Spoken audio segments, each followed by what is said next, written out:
Hello everyone, welcome to LRG classes. ଆଜି ଆମେ +3 5th semester Political Science Core 11 ର Unit 1 ର କିଛି short question କୁ discussion କରିବା ଯୋଉଗୁଡ଼ିକ କି ତମ ପରୀକ୍ଷା ପାଇଁ ବହୁତ important ରହିବ। ଏଗୁଡ଼ିକ ତମ ଖାତାରେ ମଧ୍ୟ ନୋଟ୍ ଆକାରରେ ଲେଖିକି ରଖିପାରିବ। ପ୍ରଥମ କ୍ୱେଶ୍ଚନଟି ହେଉଛି ପାରମ୍ପରିକ ସାମ୍ୟବାଦର ପ୍ରବକ୍ତା ଡେସ୍ ଅଟନ୍ତି। ଯେପରି ଆମେ ଜାଣିଛେ ଫାର୍ଷ୍ଟ ୟୁନିଟରେ ଆମର ପ୍ଲାଟୋ ଆରିଷ୍ଟଟଲଙ୍କ ବିଷୟରେ ରହିଛି, ସେଇପରି ହିଁ କ୍ୱେଶ୍ଚନ ଅଛି। ପାରମ୍ପରିକ ସାମ୍ୟବାଦର ପ୍ରବକ୍ତା ହେଉଛନ୍ତି ଆମର ହେଲା ପ୍ଲାଟୋ। କିଏ? ପ୍ଲାଟୋ। ତାପରେ ଯିବା ନେକ୍ସଟ କ୍ୱେଶ୍ଚନ, ଆଧୁନିକ ସାମ୍ୟବାଦର ପ୍ରବକ୍ତା ଡେସ୍ ଅଟନ୍ତି। ଆଧୁନିକ ସାମ୍ୟବାଦର ପ୍ରବକ୍ତା ହେଉଛନ୍ତି କାର୍ଲମାର୍କ୍ସ। ଦେଖ, ପାରମ୍ପରିକ ହେଲେ ପ୍ଲାଟୋ, ଆଧୁନିକ ହେଲେ କାର୍ଲମାର୍କ୍ସ। ପ୍ଲାଟୋଙ୍କ ଦ୍ୱାରା ଲିଖିତ ଡେସ୍ ପୁସ୍ତକରେ ଆଦର୍ଶ ରାଷ୍ଟ୍ର ଓ ଆଦର୍ଶ ଶାସନ ବ୍ୟବସ୍ଥାକୁ ଆଲୋଚନା କରାଯାଇଛି। କୋଉ ବହିରେ? ନା ରିପବ୍ଲିକ ହେଲା। ପ୍ଲାଟୋଙ୍କ ଗୋଟେ ବହିର ନାଁ ହେଲା, ଲେଖିଥିବା ବହିର ନାଁ ହେଲା ରିପବ୍ଲିକ।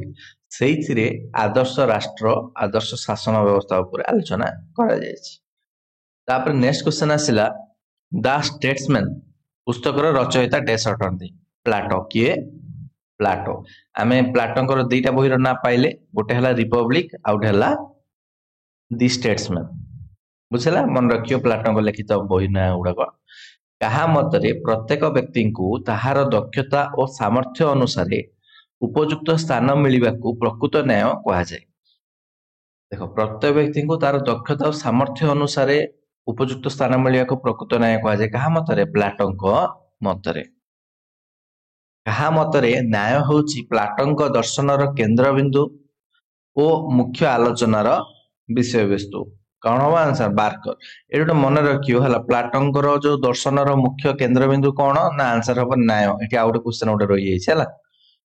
ପ୍ଲାଟୋଙ୍କ ଦର୍ଶନର ମୁଖ୍ୟ କେନ୍ଦ୍ରବିନ୍ଦୁ ହେଲା ନ୍ୟାୟ ହେଲା। ଏ କଥା କିଏ କହିଥିଲେ? ନା ବାର୍କର। ଠିକ ଅଛି। ନେକ୍ସଟ କ୍ୱେଶ୍ଚନ ଆସିଲା, କେଉଁମାନଙ୍କ ମତରେ ନ୍ୟାୟ ଦୁର୍ବଳ ବ୍ୟକ୍ତିର ଆବଶ୍ୟକତାକୁ ପୂରଣ କରୁଥିବା ତତ୍ତ୍ୱ ଅଟେ? କାହାର? ବାସ୍ତବବାଦୀ ମାନଙ୍କ ମତରେ ହେଲା। କେଉଁ ଗୋଷ୍ଠୀ ସମାଜର ବିବେକକୁ ପ୍ରତିନିଧିତ୍ୱ କରିଥାଏ? କେଉଁ ଗୋଷ୍ଠୀ ସମାଜର ବିବେକକୁ ପ୍ରତିନିଧିତ୍ୱ କରିଥାଏ? ନା ଶାସକ ଗୋଷ୍ଠୀ। ଶାସକ ଗୋଷ୍ଠୀ ସମାଜର ବିବେକକୁ ପ୍ରତିନିଧିତ୍ୱ କରିଥାଏ ହେଲା। ତ ବିବେକକୁ କଣ ଗଲା? ବିବେକକୁ କୋଉ ଗୋଷ୍ଠୀ ଗଲା? ନା ଶାସକ ଗୋଷ୍ଠୀ।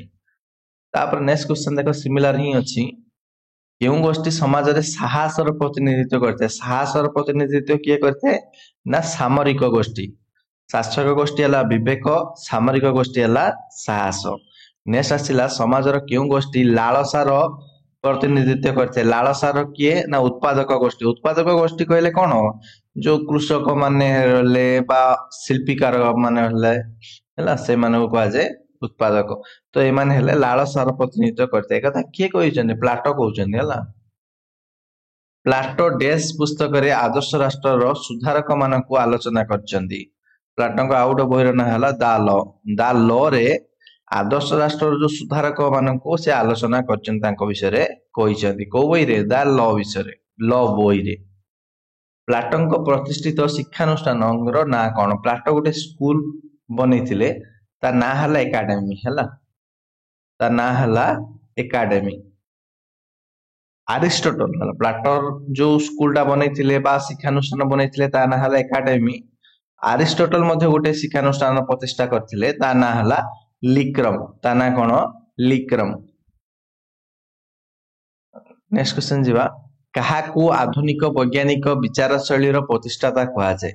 ଆଧୁନିକ, ଦେଖ ଆମେ ଫାର୍ଷ୍ଟ ଷ୍ଟାର୍ଟିଂ ରେ କ୍ୱେଶ୍ଚନ ଗୋଟେ ପଢିଥିଲେ, ମନେ ରଖିଥିବ। ପ୍ଲାଟୋଙ୍କ ବିଷୟରେ ପ୍ରଥମ କ୍ୱେଶ୍ଚନଟି କଣ ଥିଲା? ନା ପାରମ୍ପରିକ ସାମ୍ୟବାଦ ପ୍ରବକ୍ତା ଡେସ୍ ଅଟନ୍ତି? ନା ଆନ୍ସର ହେଲା ପ୍ଲାଟୋ। ପାରମ୍ପରିକ ସାମ୍ୟବାଦର। କିନ୍ତୁ ଯେତେବେଳେ ଆମେ କହୁଛେ ଆଧୁନିକ ବୈଜ୍ଞାନିକ ବିଚାର ଶୈଳୀର ପ୍ରତିଷ୍ଠାତା କିଏ? ନା ଆନ୍ସର ଆସିଯିବ ଆରିଷ୍ଟଟଲ। ମନେ ରଖ, କ୍ୱେଶ୍ଚନ ଗୁଡା ବହୁତ ଇମ୍ପୋର୍ଟାଣ୍ଟ ରହିବ। ଆରିଷ୍ଟଟଲ। ଆରିଷ୍ଟଟଲଙ୍କ ରଚିତ ଦୁଇଟି ପୁସ୍ତକର ନାଁ ହେଲା ଦ ପଲିଟିକ୍ସ ଏବଂ କନଷ୍ଟିଟ୍ୟୁସନ ହେଲା। ଏଇ କ୍ୱେଶ୍ଚନ ଟା ଗୋଟେ ଏକ୍ସାମ ରେ ମଧ୍ୟ ଆସିଥିଲା, କିନ୍ତୁ ଖାଲି ଟିକେ ବୁଲେଇ କ୍ୱେଶ୍ଚନ ପଚାରିଥିଲେ। କଣ? ୟୁନିଭର୍ସିଟି ଏକ୍ସାମ ରେ ଆସିଥିଲା ହେଲା। ଦ ପଲିଟିକ୍ସ ଓ କନଷ୍ଟିଟ୍ୟୁସନ ଙ୍କ ରଚୟିତା କିଏ? ଏଇଭଳିଆ ଗୋଟେ କ୍ୱେଶ୍ଚନ ଥିଲା। କିଏ ଲେଖିଛନ୍ତି? ଏଇଭଳିଆ ଗୋଟେ କ୍ୱେଶ୍ଚନ ଥିଲା। ଆନ୍ସର ଆସିଥାନ୍ତା ଆରିଷ୍ଟଟଲ ହେଲା। ଯୋଉ ମନେ ରଖ, ଦ ପଲିଟିକ୍ସ ଆଉ କନଷ୍ଟିଟ୍ୟୁସନ, ଏଇଟା ହେଲା କାହାର ବହି? ନା ଆରିଷ୍ଟଟଲଙ୍କ ବହି। ମନେ ରଖିପାରିବ? ଓକେ। ତ ସମସ୍ତେ ଏସବୁ ଜିନିଷ ଗୁଡିକ ନୋଟ୍ କର ଆଉ ମନେ ରଖିବାକୁ ଚେଷ୍ଟା କର ଏକ୍ସାମରେ ନିହାତି ଭାବେ ଏଗୁଡିକ କ୍ୱେଶ୍ଚନ ଗୁଡିକ ଆସିବ। ଓକେ, ତ ସମସ୍ତେ ଭିଡିଓଟିକୁ ଲାଇକ୍ କର ଏବଂ ତମ ସାଙ୍ଗମାନେ ମଧ୍ୟ ସେୟାର କରିଦିଅ।